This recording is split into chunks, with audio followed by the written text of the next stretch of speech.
Sugeng enjing para siswa, pun tepangaken kula Anggarani Nur Fadilah saking PPL Univet mata pelajaran Bahasa Jawa. Wonten kesempatan punika kula badhe nyaosi materi bab pawarta. Sumangga dipun semak. Nyuwun pangapunten menawi mangke kula maringi penjelasan ngagem bahasa campuran nggih. Langsung kemawon materi pawarta. Pawarta merupakan sebuah arti kata dari berita dalam bahasa Jawa. Sama halnya dengan berita pawarta memiliki tujuan mengabarkan, memberitahukan, dan menceritakan tentang sebuah kejadian atau peristiwa yang terjadi. Informasi anyar utawa informasi sawijining prastawa kang dumadi diwartakake lumantar wujud cetak siaran internet utawa saka pirembugan marang wong liya utawa pamireng. Jadi pawarta adalah informasi baru atau informasi suatu peristiwa yang terjadi dikabarkan melalui media cetak, siaran internet, atau dari pembicaraan terhadap orang ke pendengar.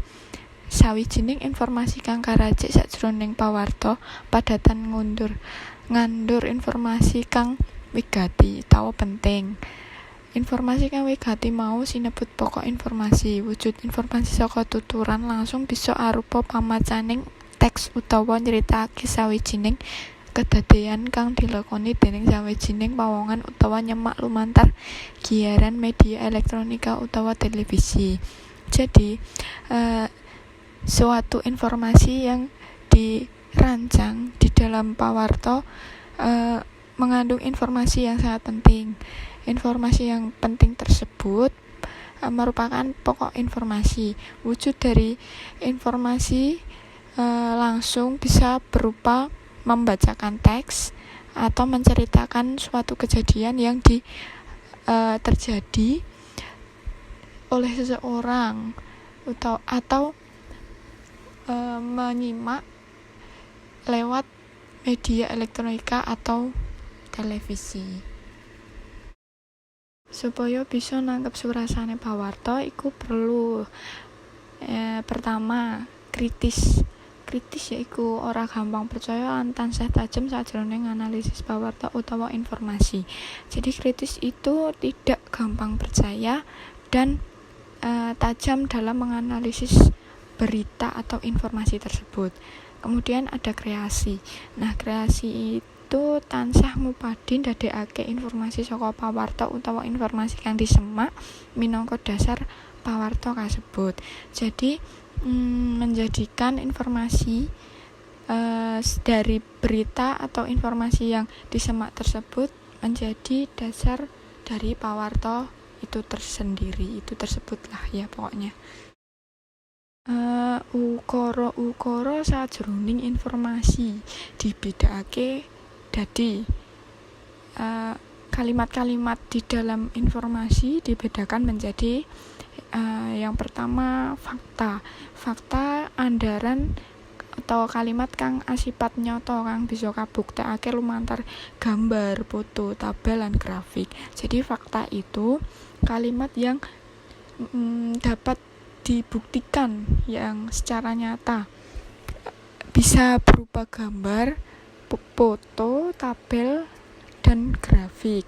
Kemudian ada opini itu andaran atau kalimat kang anyar winates panemu pemikir lan panjangka kang durung kalakon. Jadi opini itu belum fakta, jadi masih baru dan belum terjadi begitu. Kemudian ada titian atau ciri-ciri pawarta. Yang pertama, tinemu ning akal. Nah, tinemu ning akal ini bisa dinalar secara logis. Berita itu harus bisa dinalar secara logis. Kemudian ada informasi pepak kang jumbuh karo rumus 5W1H. Jadi informasi yang komplit atau yang komplit, yang cocok dengan rumus 5W1H. Who, why, what, when, where, how, begitu. Terus kemudian ada struktur basa trep. Struktur bahasanya itu benar. Kemudian diksi trep ora ambigu. Jadi diksinya tidak ambigu. Kemudian narik kawigaten itu menarik perhatian. Terus yang terakhir ada bahasa kang neng semake. Jadi bahasa itu yang menyenangkan, yang bisa membuat pembaca itu jadi senang. Bukan pembaca aja sih, maksudnya penerima berita itu jadi senang. Kemudian ada perangan atau bagian-bagian pawarta. Yang pertama ada headline atau judul irah-irahan, yaitu irah-irahan kang gunakake kanggo gampangake pawarta kang bakal diwaca, nuduhake pawarta kang dianggep wigati kanthi warna-warna aksara utawa gambar. Jadi headline itu judul dari berita itu sendiri. Biar adanya judul itu biar memudahkan berita yang akan dibaca. Kemudian ada deadline itu batas waktu. Ancas deadline yaiku nuduhake papan kedadean lan jeneng media massa. Memula perangan iki nyebut jeneng media massa, papan lan tanggal kejadian. Jadi sudah jelas bahwa deadline itu nuduhake papan kejadian, jadi menunjukkan papan kejadian dan nama dari media massa. Jadi makanya bagian ini menyebutkan nama media massa, tempat dan tanggal kejadiannya. Kemudian ada lead itu teras pawarta. Biasane katulus ing wiwitan pawarta utawa ing paragraf kapisan. Bab iki tinulis amarga minangka perangan kan wigati saka pawarta kang nemtokake saripati pawarta lan nggambarake sakabehing pawarta. Jadi lead itu menggambarkan keseluruhan dari pawarta. Jadi kalimat biasanya yang ditulis di awal paragraf itu. Kemudian ada body language atau surasane pawarta atau bahasa tubuh. Surasane nyeritakake prastawa kang diwartakake kanthi basa kang cekak, aos lan cedhak. Kanthi minangka body language minangka pangembange pawarta. Jadi body atau surasane pawarta itu menceritakan isi beritanya dengan bahasa yang baik, benar, dan jelas. Kemudian kalau body language itu adalah pengembangan dari pawarta itu sendiri. Kemudian ada unsur-unsur pawarta. Nah, unsur-unsur pawarta ini yang sering disebut 5W1H. Yang pertama ada what. What itu apa? Ya apa? What itu apa? Ya itu maksudnya apa? Kemudian ada where. Where itu di mana? When itu kapan? Why, mengapa? Who, siapa? Dan how, bagaimana. Nah, ini penjelasannya dari unsur-unsur pawarta. Yang pertama ada apa. Apa itu kedadean apa yang bakal dicawisake atau apa itu maksudnya berita itu tentang apa gitu. Terus kemudian ada ono ngendi. Ono ngendi adalah ono papan ngendi kedadian iku dumati atau di mana kejadian itu terjadi. Kemudian kapan adalah kapan kejadian tersebut terjadi. Kemudian kena apa itu merga apa kejadian tersebut dumati. Jadi kenapa gitu, kenapa bisa terjadi. Terus sapa itu siapa yang mengalami kejadian tersebut. Kemudian ada kepiye. Nah, kepiye ini adalah bagaimana kejadian itu bisa terjadi. Kepriye atau bagaimana. Menjelaskan bagaimana kejadian dalam pawarta itu bisa terjadi. Sekarang sifat pawarta. Sifat pawarta ada 1, 2, 3, 4, 5, 6, 7, 8, 9. Ada 9 sifat. Yang pertama adalah jarak. Jarak, adoh atau cedak. Kemudian ada penting, ada akibat, congkrah, konflik, tintrim atau ketegangan, kemajuan informasi, emosi, humor, dan aktual. Yang pertama, aktual atau anyar, ya baru, yaitu babab kang anyar luwih becik tinimbang pawarta lawas. Jadi pawarta itu yang baru, hal-hal yang baru itu lebih baik daripada pawarta yang lama. Kemudian ada jarak, adoh atau cedak, jauh atau dekat. Pamaos luwih nggatekake tumrap prastawa kang dumadi ing sakiwa tengene tinimbang pawarta saka papan liya. Jadi pamaos atau audiens atau penerima berita lebih memilih atau mengamati peristiwa atau prastawa yang terjadi di lingkungan sekitarnya, tidak yang jauh-jauh dari daerahnya. Kemudian penting itu sawijining bab bakal dadi prastawa kang dianggep perangan kang penting amarga bisa ngendhaleni panguripan ing bebrayan agung. Jadi penting ini bab yang bakal menjadikan pawarta yang dianggap menjadi penting karena bisa mengendalikan penghidupan di kehidupan masyarakat. Banyak ini. Kemudian ada akibat itu sawijining bab jadi pawarta yang ndadekake ngowahi kahanan. Kemudian ada congkrah itu konflik. Pamaos luwih seneng nyetitekake pawarta kang surasane congkrahan. Jadi penerima berita itu lebih suka dengan berita yang ada cecongkrahannya atau ada konfliknya. Kemudian ada tintrim itu ketegangan. Tuladane yaiku nalika nulungi wong kecelakaan. Jadi si berita itu ada unsur ketegangannya, ada sifat tegangnya. Seperti kalau ada berita menolong kecelakaan atau ada berita kebakaran hutan atau kebakaran rumah, itu kan pasti ada tegang-tegangnya.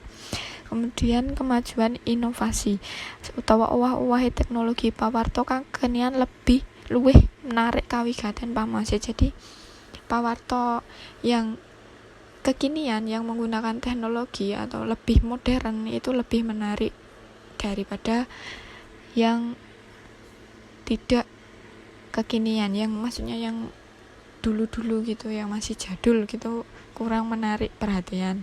Kemudian emosi, sawenehe pawarta kang diwartakake bisa ndadekake nesu susah tangis gelo. Tuladhane nemokake bayi ing pawuhan. Jadi pawarta itu bisa membuat si penerima berita itu menjadi emosinya teraduk-aduk. Contohnya kalau dia membaca berita bayi ditemukan di tempat sampah gitu, pasti emosinya akan terpicu menjadi kasihan atau marah karena kok bisa-bisanya bayi dibuang di tempat sampah gitu misalnya.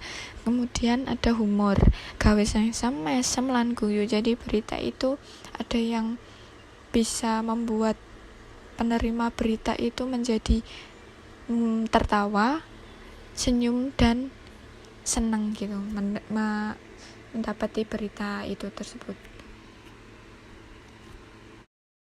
Nah, ini ada contoh teks pawarta ya. Contohnya ada kecelakaan pantai. Kecelakaan segera balik kedadian ing Pantai Parangtritis dina Minggu 19 November 2017 sekitar gebuk 13 WIB. Kecelakaan iki nimpa 3 bocah wadon yaiku Niki Fitriani 15 tahun, Marini 38 tahun lan Sunarti 39 tahun. Ketelune warga Sragen, Jawa Tengah. Kronologi kedadian kawitan pas rombongan keluarga saka Sragen plesiran ning Yogyakarta lan adus ning Pantai Parangtritis. Saking dolanan banyu, katelu korban ora iling nglangi menyang tengah nganti palung laut. Waktu adus dumadakan ketelu korban keseret ombak menyang kidul. Ujar Brigadir Sunarti Suharto, anggota SAR Polairut Polda DIY, dikutip saka laman resmi Polda DIY. Untunge korban cepet bisa dievakuasi dadi ora ana korban jiwa jero kedadian iki. Brigadir Suharto ngelengke kanggo para wisatawan pantai supaya bisa nggatekake tandha lan ngutamake keselamatan wektu ngelangi. Tuladha teks pawarta ing dhuwur kuwi mau yen digoleki miturut unsur-unsur pawartane yaiku dari apa, what. Jadi, apa kejadian ing pawarta dhuwur iku? Ya, apa kejadian di pawarta tadi? Nah, itu ada kecelakaan segara atau pantai. Kemudian dari unsur where. Where adalah ana ngendi, di mana. Ana ngendi papan kejadian pawarta ing dhuwur iku? Nah, di mana tempat kejadian berita di atas itu? Jawabannya ada di Pantai Parangtritis. Ono ing Pantai Parangtritis. Kemudian unsur when itu kapan? Jadi kapan dumadine kejadian ing pawarta dhuwur iku? Jawabannya dina Minggu 19 November 2017 sekitar gebuk 13 WIB. Terus ada kenapa korban bisa kena cilaka ngono. Terus jawabane saking dolanan banyu korban ora eling langi menyang tengah palung laut. Jadi penyebab kenapa kok korban bisa cilaka yaitu tadi mereka bertiga bermain air kemudian tidak ingat kalau mereka berenang ke tengah laut. Kemudian sopo korban kecelakaan pantai tersebut? Nah, jawabannya 3 bocah wadon yaiku Niki Fitriani 15 tahun, Marini 38 tahun, lan Sunarti 39 tahun. Kemudian kepiye kronologi kejadian kecelakaan pantai tersebut? Nah, itu ada penjelasan rombongan keluarga saka Sragen kronologinya. Jadi yang ditanyakan kan piye kronologine. Nah, rombongan keluarga saka Sragen tengah plesiran ning Yogyakarta lan atus ning Pantai Parangtritis. Saking dolanan banyu katelu korban ora eling langi menyang tengah nganti palung laut. Waktu atus di dumadakan ketelu keseret ombak menyang kidul. Itu tentang bagaimana kronologinya. Oke, sudah selesai, sampun rampung niki. Enten tugas saking kula.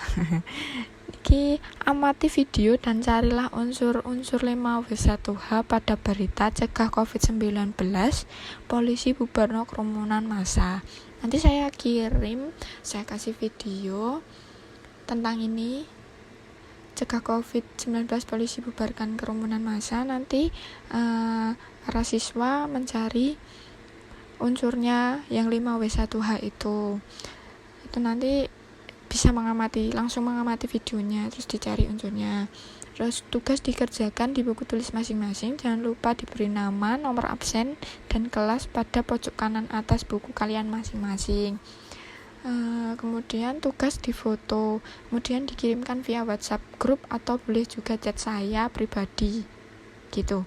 Terus kemudian gitulah tugas ini, semoga bisa dikerjakan dengan baik. Terus terima kasih perhatiannya, terus selamat belajar dan semangat mengerjakan tugas. Semangat ya, terima kasih, matur nuwun.